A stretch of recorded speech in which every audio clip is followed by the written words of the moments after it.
Hello, Renee Hahn here, your Naples real estate expert, and I'm doing a quick article for you on buyer regret.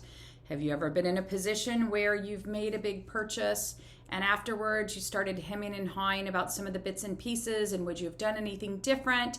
Well, I would tell you that you are not the only one in that situation. And of course, when we're talking about purchases, what bigger purchase is there than a home purchase? It's significant, right? It's important. And if anybody says it's not emotional, then maybe it's their fifth house and it really isn't. But for most people, it's also an emotional decision. So I thought I'd do a quick vlog on that as a topic, and I'll give you a couple stats to start off. So two different published surveys.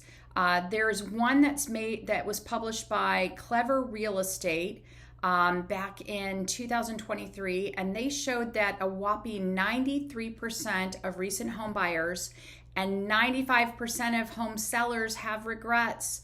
That was up from, in 2022, 72% of home buyers had regret and 90% of home sellers had regret. So we're talking about buyers today. So in 2022, 72% had regrets from their purchase, and in 2023, 93% had regrets. Another one, Zillow performed a survey that was published, and 75% of home buyers that purchased a home in the past 2 years said they had at least one regret about the home they bought. And 81% of successful buyers say they have made at least one compromise in order to afford their home, according to the survey. So again, buyer's regret is not unusual or unique to real estate, nor is it unique to you. So let's talk about what are some of those regrets, if you will, and what can we do to get outside of it. Let me say before we go further, I have yet to sell a single home where a home buyer felt like it was perfect. The perfect home, I am on a mission to find it, but I've bought and sold a lot of homes and I have yet to find the perfect home because it's all about compromising, right?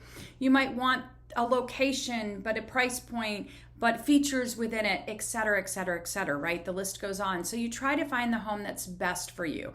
So it's already flawed in that regard because there is no perfect. So of course there's compromise. Regret to me is sometimes a little bit beyond compromise, right? Compromise you do, it's hopefully thought through.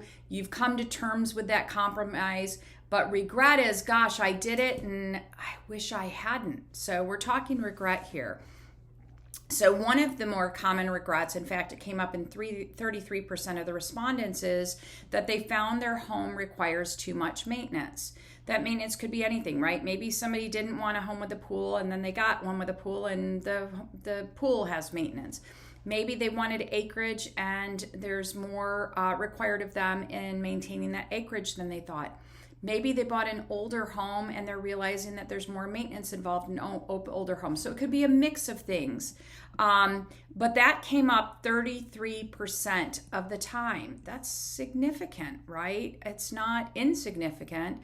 So one of the things that I always suggest as a counterpoint to that is going into a purchase where there could be those maintenance items anticipated or on, make sure you know what your physical, psychological, and financial limits are.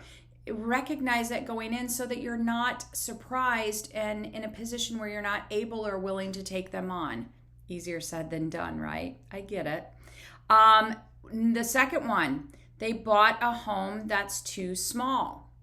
I very rarely say I bought a home that's too large, but it does happen. I bought a home at one point that was too large, and I just felt like it spread our family out too much. It meant more space to keep clean, all of those things. But more than often, it's that people feel like the home is too small. So if you have gone into a home and maybe you thought the size of the home was going to be okay, and you set out to do that, or maybe you were going to buy a bigger home and maybe because the price was such, you settled for a smaller home.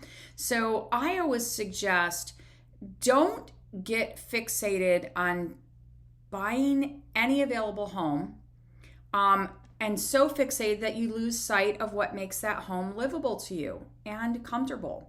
So make sure you've got a list that you keep coming back to when you're shopping, because you need to know what are the must-haves versus the nice-to-haves. And I'll give you a personal example. We had a list of what was important to us when I shopped for my last house, the one I'm in. And along the way, we knew we wanted a specific neighborhood, and we were just so fixated on that neighborhood, which, by the way, I did end up getting one in. But we were getting discouraged, and we found a house that was just really a cool house. It was visually attractive. It was in the community we wanted. And we caught ourselves trying to talk ourselves into it because it was really cute. It was would have almost worked for us. But because we had taken the time to really put together our must-haves, we went back to that, and we're like, Tom and I are both like, it's really easy to get excited about this house, but it's not the right house for us. And because we had done that, we walked away from it, which meant, by the way, we didn't have another alternative, but we slowed ourselves down to stay true to what was important. And I can't tell you how many times we drive by that house every day when we're coming in and out, and it is still a beautiful house. In fact, we know the people that bought it, but the reality is it wasn't the right house for us. And because we had taken the time to come up with our must-haves, we could make that trade-off decision with confidence and wait for the right house. So houses, whether it's too small or candidly, any other number of criteria, don't compromise unless you absolutely have to because you're under the gun with maybe a work relocation. People feel like they bought a house in the wrong location. So, imagine buying a house and you want it for the peace and quiet, the serenity or whatever, and then you realize that come Monday, you saw it on a Saturday, come Monday, there's more traffic, there's businesses nearby that are loud. It could be any given thing, but about 28% of the people surveyed said they regretted the location. They felt like it was the wrong location. Maybe it was further away from things than they want. And the risk, I'll tell you, that I see that happens quite a bit is people will come to Naples and want a new house. And to get new houses, oftentimes you have to push further out, depending on your budget, push further out east. And then they buy the house because they compromised on location to get what they wanted in finishes and other things. And then they're realizing, oh my gosh, I'm spending too much time driving in the car. That might turn out to be the wrong location that they compromised on. So I always suggest, as a way to make sure you've got a good handle, make sure you visit a home multiple times of the day. Visit it during busy traffic hours. So again, people like to push out for new things, and they may end up out on Immokalee on the east side of the highway, and they came on a Sunday morning and didn't realize, guess what? When buses are traveling or when people are on their way to and from work, you're going to have to add time onto your commute time. So visit it at different times of the day. Visit it at different days of the week to make sure that you've got a rhythm of what life is going to look like. And plan accordingly. Take test drives during rush hours. See what your commute is like. Again, visiting it during different times of the day and different times of the week will help with that. The next one, they bought an older home and it's now leading a lot of work. Now we talked about maintenance, and I was talking about more the maintenance of work that you might have to do as ongoing maintenance, but it could be that it needs a lot of repairs. There's a number of people that will compromise on this, and that was a popular response in the survey. So the types of things I suggest in countering this is, one, make sure you get a really good inspection. And the reality is inspectors miss things. It's sort of like finding the perfect house. The perfect inspector doesn't exist because they're all imperfect. They're going to see things. And candidly, sometimes things won't come up in inspection because maybe at the time of the inspection, that item wasn't demonstrated. Maybe 2 weeks later or 30 days later, something goes wrong with it. So, but still, getting a good qualified inspector. Considering purchasing a home warranty. So if you're worried about the condition of some of the things, get a home warranty. They're relatively inexpensive. They usually will cover things for a period of multiple years. And that might be something to take on to get ahead of potential maintenance issues. Make sure when you're doing a home warranty, you know what's covered. For example, there are home warranties that don't cover pool heaters and different things because you have to have specific licenses to be able to do repair work on that. Make sure an AC is covered, for example, but that's number 4. Number 5, they didn't consider the total environment. What do I mean about that? Well, think about what makes you happy in your current home. What is missing that you would be willing to pay a premium for? Make a list of those things, just like we talked about, your must-haves, your nice-to-haves, and make sure that, for example, if you need a lot of lighting, I've had people go into a place and when they went to see it, maybe natural light is important to you. That's me. Don't know if that's you, but I love natural light. I can't stand dark spaces. And I don't mind augmenting it with some artificial light, but I like natural light. Well, if you go into a place and you're on a showing and they have every light turned on, because we all do it. That's what listing agents do, because we want to make sure you can see everything. We want to make sure it's bright. We know people come to Florida and they want light spaces. Nobody likes dark spaces. Shouldn't say that. Most people don't like dark spaces. So you're going to want to, if that's important to you, you're going to want to make sure you're looking at things like, okay, all those lush trees you liked, guess what? Those lush trees also provide shade, not just for you, but for your house.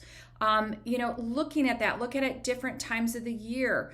If you don't like yard work, why would you buy a big house on a big lot? Those kind of things. So there, again, I think that you should be thinking about, if it's imperfect, are you willing to take on the work to make it perfect for you, right? Perfect. So, could you add windows? If it's the perfect home and you love everything else about it, are there things you can do structurally to it?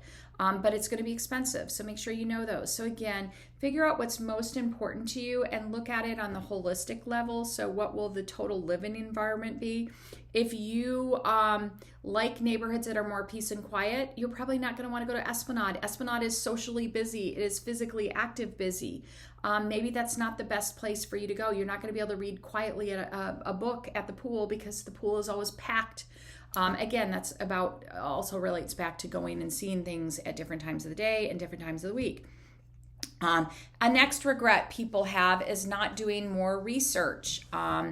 So, for example, if you're buying new construction, research your builder. If you're buying an existing home, make sure that you're researching the people that you work with.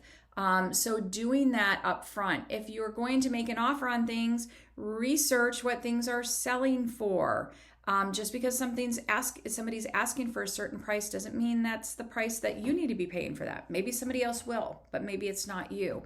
So what I suggest on this one is taking the time to research issues, things that would be important to you up front, before you get overly enticed by a specific property. It's worth spending the time up front to do the things necessary to build your knowledge so that you can make more informed decisions. This is especially the case if you're buying something for the first time. Either you're a first-time home buyer or you're buying in a new area that's completely new to you, right? You don't want to miss that. All right, some other things that are regrets. Let me go back to my list here so that I make sure I don't miss anything that I wanted to talk about. We talked about too much maintenance, buying too quickly. Sometimes if you're in by the way, 30% felt like they bought too quickly. If you find a perfect house, especially if you've been looking for a while, right? You get tired. You don't want to go see more houses and you find the house that is best for you. And then all of a sudden you're having to act quick because maybe there's others interested in it. I always say you've got to be okay losing something. So if you're the kind of person that needs reflection time and you're forced into a decision too quickly, it may not be the best outcome for you. So try not to get too emotionally connected to homes. There will always be other homes. Maybe it won't be one you love as much as that one, but there will always be other homes. Can't say the same about spouses. But anyways, make sure you slow down and take the time. Know what you need. Know what your tendencies are. Do you tend to act quickly and then later regret a purchase? Well, if that's true, this is a big purchase. Take your time to slow down and make good decisions. You spent too much. 28% felt like they spent too much. That could be a function of, do you feel like you spent too much for what you got, or did you get extended beyond your budget? Two different issues, right? So take the time to line up your financials ahead of time so that you know what you can afford to spend and how far you're comfortable stretching. And then on the spent too much, again, do your homework. to know. I tell people, I was out with a couple today and they went to a house that's absolutely gorgeous. They really liked it. I liked it. But in that case, I needed to tell them, look, for this neighborhood, this is the price band that you're going to be in. It's a tight price band, and price band, when I say that, I mean, houses range from this price to this price. In this particular house, you're going to be at this top tier. There's nothing wrong with being at the top tier, but you need to be okay with it. You needed to know that before you make the purchase. So those are the kind of things that if I'm your agent, I'm feeding you so that you make an informed decision. Someone will always be the top price house. It's how it happens. That's why there's a range. Unless they're all the exact same house in that price, and that never happens. Someone's at the top, someone's at the bottom. Know where you're comfortable being. If you want the nicest house in a neighborhood, you're going to be the top price. That's just usually how it is. So again, my interest rate was too high. That's come up 28%, particularly when things were rising. Know what your interest rate is. Sometimes you can't control that. It is what it is. And if you're at a position where you need to buy, but my advice is find out what the limitations on refinancing are, right? There are some loans that will have penalties for paying it off early. There will be some loans that won't let you refinance. Know those things ahead of time, because if you're getting into something at a higher interest rate, you're going to want to know what your options are down the road. What else? I was pressured to make an offer. Hopefully that will never happen if you're working with me. I've talked people out of making offers, even if that means I don't get paid. But again, know what your tendencies are. Decide what your rules of engagement are going to be, and hopefully you'll have an accountability partner in that. So again, those are some of the ones. I wanted to keep this under 15 minutes. I didn't. It's 16 and a half minutes right now, so I'm going to wrap up. If you have any questions, feel free to ask. My number is 239-287-2576, or you can always find me on my website, yournaplesexpert.com, and I'm happy to talk to you about these things. Thanks, and have a fantastic day, everyone.